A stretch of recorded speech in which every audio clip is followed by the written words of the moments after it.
Welcome to English Chat Flow. Hello, everyone, and welcome back to English Chat Flow. I'm Melissa, and I'm really happy you are here with us today. And I'm Mark. It's great to have you with us again. We always imagine you listening somewhere in the world, maybe at home, on the bus, at work during a break, or taking a relaxing walk. Wherever you are, thank you for choosing to spend some time with us. Today, we have a topic that is extremely useful because it appears in job interviews, English classes, business meetings, and even casual conversations. That's right. Today, we're talking about one simple question that many English learners find difficult.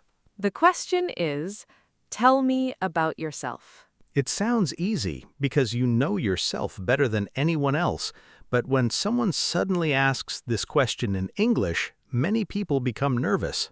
Some people forget simple words, others start speaking too fast, and some people don't know where to begin. If that has happened to you before, don't worry, you are definitely not alone. During this episode, we will help you answer this question naturally using clear English that is comfortable for B1 to B2 learners. We won't use very difficult vocabulary, but we will show you how to sound confident, organized, and natural. Before we begin, we want to ask you a simple question to think about while you listen. Imagine someone smiles at you and says, "Tell me about yourself." What would you say first? You don't have to answer right now. Just keep that question in your mind as we talk together. By the end of this episode, you'll probably have a much clearer answer. Mark, when you first started speaking English, did this question make you nervous?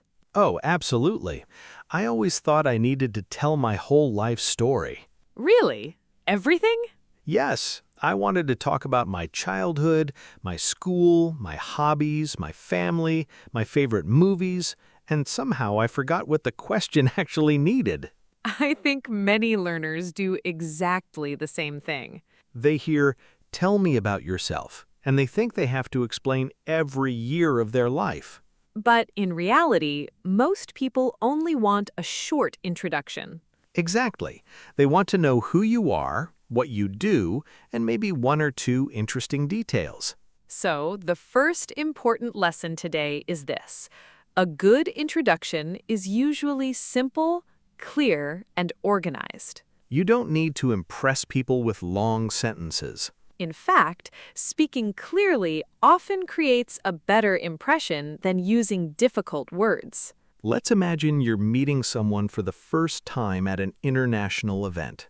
They smile and ask, "Tell me about yourself." A natural answer could begin with your name and where you're from. For example, "Hi, my name is Melissa. I'm from Canada." After that, you can talk about what you do. You might say, "I'm an English teacher," or "I'm a university student," or "I work as a graphic designer." Then you can add one or two extra details. Maybe you enjoy reading, traveling, learning languages, cooking, or playing football. Notice something important.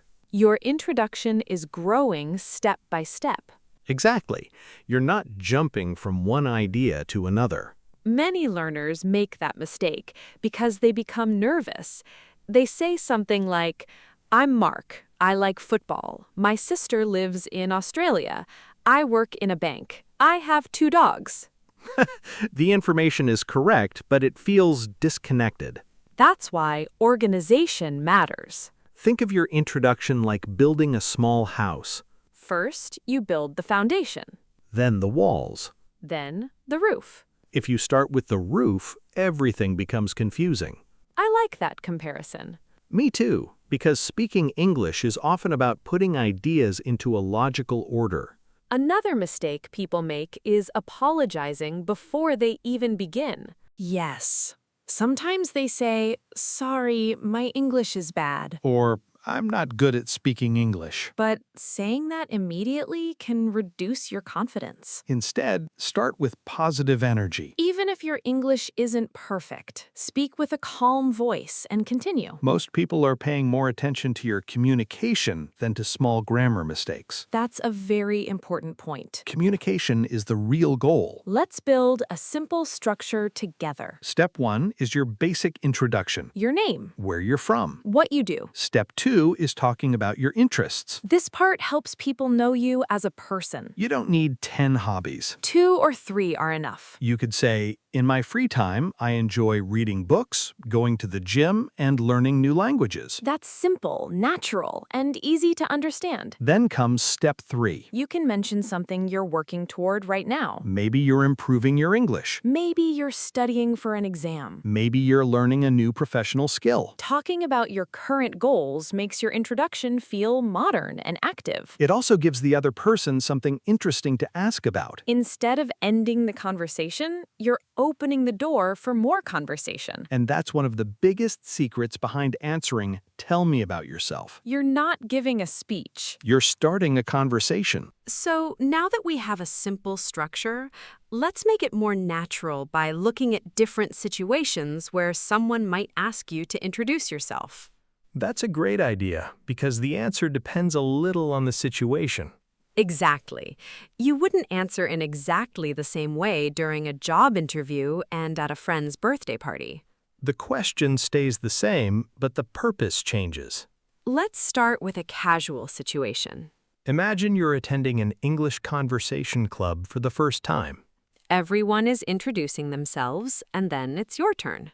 You don't need to sound formal. You could say, "Hi everyone, I'm Melissa. I'm from Canada, and I work as an English teacher.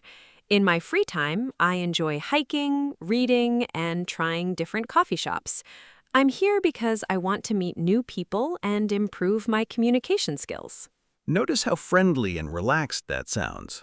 Yes, there's enough information to begin a conversation, but not so much that people lose interest. Now let's imagine a different situation. This time, you're at a job interview. Many people become nervous because they think they need a perfect answer. But interviewers usually aren't looking for perfection. They want to understand who you are professionally. So instead of talking mostly about hobbies, you should focus more on your education, experience, and strengths. For example, you could say, "My name is Mark. I recently graduated from university with a degree in business administration. During my studies, I worked on several group projects that helped me improve my communication and problem-solving skills. I'm excited to continue learning and develop my career." That's organized and professional. It also sounds positive without sounding arrogant. That's another important point. Confidence is different from arrogance. A confident person shares their abilities honestly. An arrogant person tries to sound better than everyone else. Most people enjoy talking with someone who is confident but humble. Let's talk about another common mistake. Many learners memorize one introduction and repeat it everywhere. I've heard introductions that sound exactly like they came from a textbook. They may be grammatically correct, but they don't sound personal. Remember, your introduction should sound like you. If you love photography, mention photography. If you enjoy cooking, talk about cooking. If you're passionate about technology, share that interest. Personal details make your introduction memorable. They also make conversations easier because people can ask follow-up questions. Imagine you say, "I enjoy traveling." The other person might ask, "What's your favorite country?" Or if you say, "I like reading mystery novels." They may ask, "Who's your favorite author?" That's how real conversations grow naturally. Now let's discuss something many English learners worry about. Grammar mistakes? Exactly. I think learners often spend so much energy trying to avoid mistakes that they stop speaking naturally. I agree completely. Of course, grammar is important. But communication comes first. If your grammar is 95% correct, people will probably understand you very well. And every conversation helps you improve. So don't wait until your English is perfect before introducing yourself. Perfect English isn't necessary for making a good first impression. Clear English is much more important. Let's build another useful introduction together. This one could work in many different situations. You begin with your name and where you're from. Then explain what you do now. After that, mention something you enjoy doing outside work or school. Finally, talk briefly about something you're learning or hoping to achieve. Listen to this example. Hello, I'm Mark, and I'm from Australia. I work as a software developer, and I've been doing this for about 4 years. Outside work, I enjoy cycling and reading books about history. At the moment, I'm improving my public speaking skills because I want to become a better presenter. That introduction feels complete. It tells us about the present, not only the past.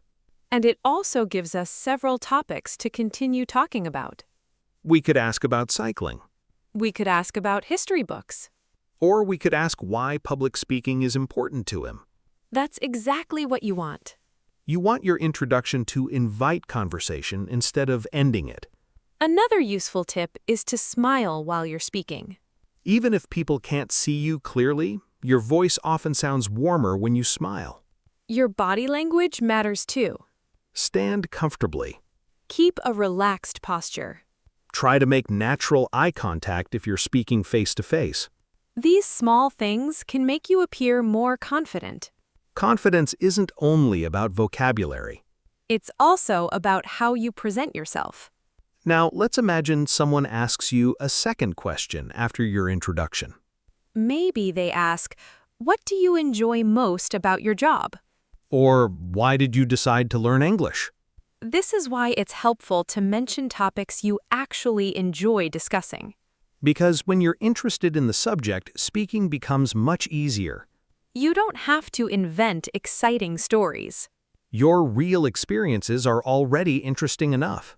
The goal isn't to sound perfect. The goal is to sound genuine, relaxed, and easy to understand. And once you remember that, introducing yourself becomes much less stressful. Instead of worrying about every single word, you begin thinking about sharing who you really are. And that's the beginning of meaningful communication. Now let's review some useful vocabulary and expressions that can help you answer the question, "Tell me about yourself," more naturally. Great idea. Learning useful phrases is just as important as learning grammar. The first expression is, "Currently I..." This is an excellent way to talk about your present life. For example, "Currently I'm studying engineering at university." Or, currently, I work as a customer service representative. The next useful phrase is, "In my free time." This expression helps you introduce your hobbies smoothly. You could say, "In my free time, I enjoy playing basketball and watching documentaries." Another helpful phrase is, I'm interested in. This sounds natural when talking about topics you enjoy learning. For example, I'm interested in technology, languages, and personal development. We also often use the expression, "One of my goals is..." This is a wonderful way to finish your introduction because it shows that you're growing and learning. You might say, "One of my goals is to become more confident when speaking English." Or, one of my goals is to travel to different countries in the future. Now let's practice putting everything together one final time. Imagine you're meeting someone for the first time at an international conference. You smile, they introduce themselves, and then they ask, "Tell me about yourself." Your answer could sound something like this. "Hi, I'm Melissa, and I'm from Canada. Currently, I work as an English teacher, and I really enjoy helping people become more confident speakers. In my free time, I like reading, traveling, and spending time outdoors. Recently, I've also been learning more about online education because I'd like to create better learning experiences for students." That introduction is clear, friendly, and well organized. Notice that it doesn't sound memorized. It sounds like someone simply sharing their story. That's exactly the feeling you want to create. Remember, people usually don't expect a perfect answer. They simply want to know who you are. So don't try to impress people with difficult vocabulary you never normally use. Instead, choose words that feel comfortable and natural for you. As your English improves, your introduction will naturally become longer and more detailed. But even a simple introduction can leave a wonderful first impression. Before we finish, let's review today's biggest ideas. First, keep your answer organized. Start with your name, where you're from, and what you do.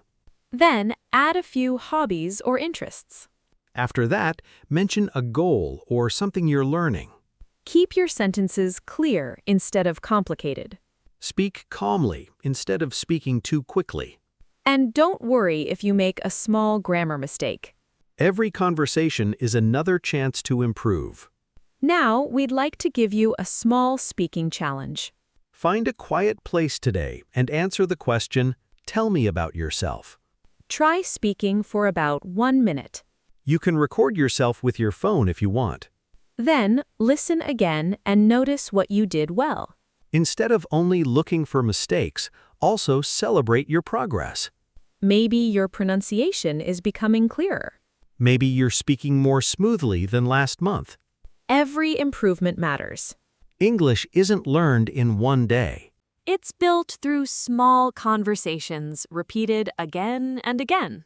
And every introduction you give helps you become a more confident speaker.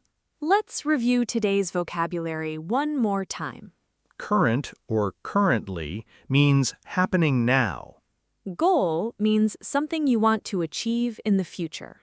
Confident means believing in yourself and speaking without too much fear. Organized means your ideas are presented in a logical order. Genuine means real, honest, and natural. Impression is the opinion someone forms when they first meet you. And communication means sharing ideas so people understand each other. We hope these words become part of your everyday English. Try using them the next time you introduce yourself. Before we say goodbye, we'd love to hear from you. Write a short introduction in the comments using some of today's expressions. You can write, "Hi, I'm your name. I'm from your country. And currently, I..." Don't worry about making everything perfect. The important thing is that you practice. We always enjoy reading your comments and seeing your English improve with every episode. Thank you so much for spending this time with us. Keep practicing, keep speaking, and keep believing in your progress. Every conversation makes you a little more confident than yesterday. And remember, when someone asks, "Tell me about yourself," you already know exactly where to begin. Take care, keep learning, and we'll see you in the next episode of English Chat Flow. Goodbye, everyone, and happy English learning.